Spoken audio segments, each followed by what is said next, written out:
How I retired from my $400,000 portfolio. Hey guys, it's Paul here from Blossom on my channel, Better Call Paul. And I just want to go over my portfolio and how I'm able to retire at the age of 52 with only a $400,000 portfolio. And guys, for anybody who needs clarification, I don't work from Blossom, but many of you know me from Blossom. I currently have just over 10,000 followers on Blossom. So, anyways, back to the video. Guys, just a reminder, I am not a financial planner, but I'm sharing my journey, which now involves being retired. So, guys, listen, for any of you who don't know me, I started in 2020 managing my own portfolio. So before that, prior to March 2020, I had a financial planner with Investors Group, and I was basically 100% invested in mutual funds. I call it the lost decade because I feel like I missed out on the bull run from 2008 to 2018. But when the market crashed in 2020, I decided to open up a brokerage account with my bank, which was RBC, and start managing my own portfolio. So I started transferring money over $10,000, $15,000 at a time. At that time, I had a portfolio worth about $130,000. So I started transferring it to RBC and buying, some of your traditional stocks like TD Bank, Bank of Nova Scotia, Suncor, Enbridge. I got Canadian Natural Resources, Pizza. So I was buying a lot of different companies. To be honest, guys, I was reading The Motley Fool, and they were making recommendations. I was going on YouTube and started to follow some of the more popular YouTube financial influencers. Remember, this was 5 years ago. But anyways, and just started buying some stocks, talking to friends. I learned about REITs, so I started buying some REITs, and that's the direction I was going in. Well, over the years, I made some big mistakes.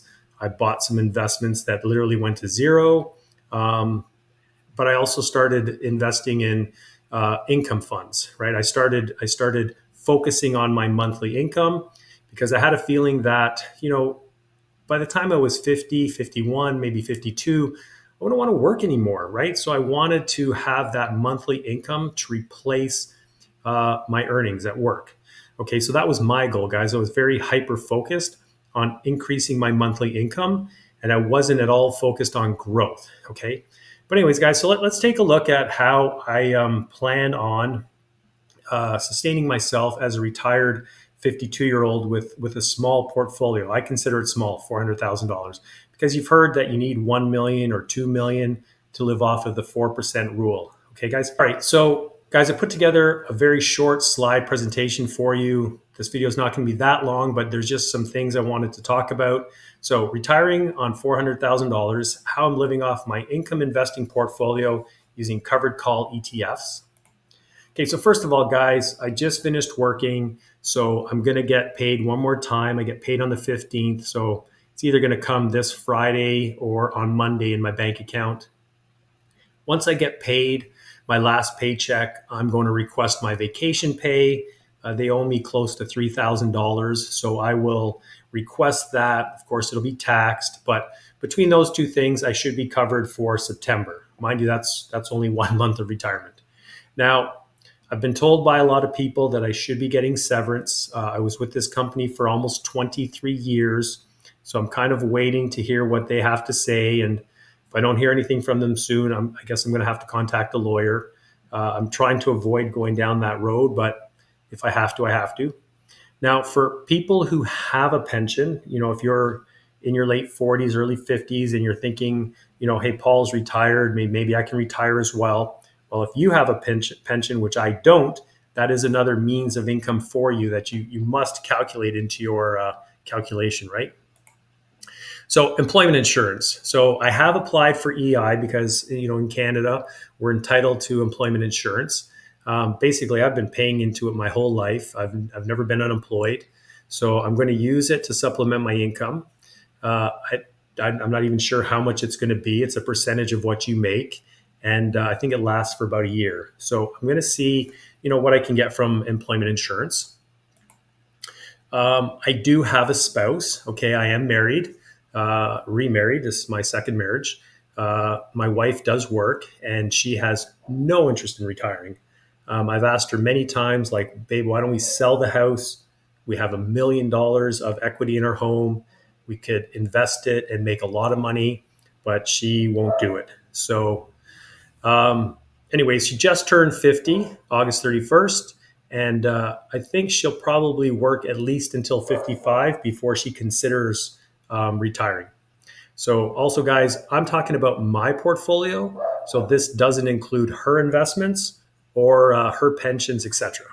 Okay, guys. So here's the meat and potatoes of my retirement. All right, we're talking about my passive income from covered call ETFs. So first of all, guys, I'm 100% invested in covered call ETFs. I've had quite a few people ask me, do I have an additional growth portfolio? Do I have other money? And the answer is no. I don't even have an emergency fund, which maybe for a younger person might be important. You should have an emergency fund, but for me, I every time the market dipped, I kept investing more and more until the point where I had nothing left in cash. So I am invested in the US and Canadian listed covered call ETFs. So this video I think is applicable for Americans and for Canadians. Okay. Now in Canada, we have some tax advantaged accounts. So I'm using them. So my tax-free savings account makes up 54% of my portfolio. And my goal over time is to increase that number.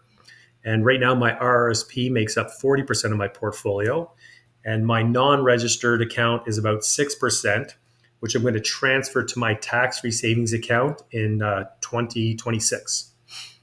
Here is a spreadsheet of my monthly income. I keep track of all the different accounts I have. So you can see I have my Wealthsimple TFSA. I have a small portion in the USD account. I know it's typically not recommended, but I do. I have a Wealthsimple RSP account. Now, I do have a lot in my RSP USD account, which is where you should keep your US listed. I have my personal account. I have a TFSA still with RBC, and I have an RSP with RBC as well, but I'm trying to get rid of that account. Anyways, guys, if you take a look, you can see that we'll just look at this year alone. In January, I made 7,500, right? In February, it was 7,200, 76, 74. Now, I want you guys to keep in mind that from work, I make about $4,000 a month after tax. So already, this is beating it by over $3,000 a month. Then in May, where we had the 5 Fridays, my portfolio jumped. Okay, my monthly income jumped to 9,700, which is pretty incredible when you think that in April we had that flash crash, right? And thanks to the tariffs, and you would think that because of that crash, my covered call income would crash as well, but it didn't. Right, it went up quite a bit. Now, June was not quite as good, but still over 9,000. July, I was back up to 9,700. And then in August, my best month ever, I was able to make $10,820. Now, so far in September, I've made $1,887. Today being September the 8th, I should pull in a little over $1,000. And then tomorrow, when harvest pays out, I should bring in another $4,000 or $5,000. So this number is going to jump a lot in the next couple of days. I enter all of my information into Stock Events. I have the paid version of Stock Events at the moment. But as you can see here, they take a look at all of the ETFs that I own and the current distribution, and they're calculating that in the next 12 months, I should be able to make $132,000. Now, chances are this could go up or could go down based on current distribution. So every week that ETFs like YieldMax change their distribution, this number will change. But recently, it's kind of like floated between 125 and 130,000. So I'm not too upset about that. Okay, guys, I wanted to show you because this is just, Stock Events is just me putting numbers into a tracker, my personal my dividend tracker that I showed you here. This is just me putting in numbers. So you might say, well, this guy's not for real. I don't believe him. So let's take a look. Here's my Wealthsimple portfolio. This is live right now. And you can see that I have 338,000. So the rest is in my RBC account. Now, this is the 1 year return, guys, 34% in the past year. I'm up $86,000. And if we look at all time, okay, 85, I'm up 85%, which is 155,000. So despite people believing that covered call ETFs are going to eat away at your portfolio, I've managed to grow my portfolio and my income at the same time. All right, guys, so the last thing I wanted to talk about was the possibility of working after retirement. So at the top, I put my wife's idea just as a joke because she said I'm too young to retire. And I said, well, maybe I'll retire from the job that I have that's very stressful and I got a hour and a half commute to work. But, maybe I'll take a part-time job or do something different when I retire. So now that I'm in the situation where I am unemployed, I would consider working. Okay, this is what I consider, like a retirement job where number one, I would want to be close to home. So if I can commute to work in less than 10 minutes, okay, I would consider a job like that. I want to work days. So I don't want to work afternoons or nights anymore. I want to be home when my family's home. Okay, that's very important. I mean, during the day, my family's at work or school. I'm just sitting at home by myself. So that, I've got free time. I'm also looking for a job with minimal stress, right? I mean, whatever company I decide to work for, if I decide to get a job, of course, it's important that I do my job well, but I want a job that I consider to be more of a fun job, okay? And basically, I'm not looking to make a lot of money, even just over minimum wage, just something to cover a few bills while I continue building my passive income because I'm trying to get to $15,000 a month. That's my goal for right now. So, if you're planning on retiring and using your income investing portfolio or your passive income, whatever you want to call it, using covered call ETFs, what I would highly recommend is your first goal has to be to replace your income. So, if you're and look at your after tax income because it doesn't matter if I make $60,000 a year if after tax I only get 50, right? So I'm looking to replace the $50,000. So start by trying to replace your monthly income, which for me was approximately $4,000. Sometimes a little bit more, sometimes a little bit less, but let's just say average of four. Once I got to $4,000 or $5,000 a month in passive income, it hit me that I could quit. Like I could quit my job now and retire.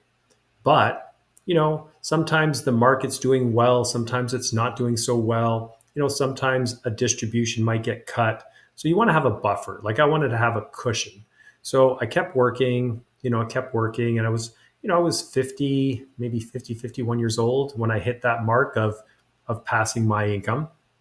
But I kept working, and then eventually all of a sudden you're at like $8,000 a month in passive income. And now you're like, okay, now I've got a bit of a cushion, but I'd like a little bit more, right? Because if I'm retired, I'm going to want to go on vacations, maybe help your kids out, different things. So, I kept working at getting towards 10,000.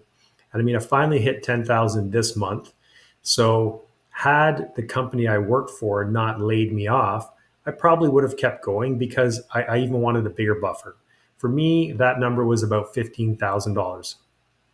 Once I got to $15,000, I would be far more money than I've ever made in my life.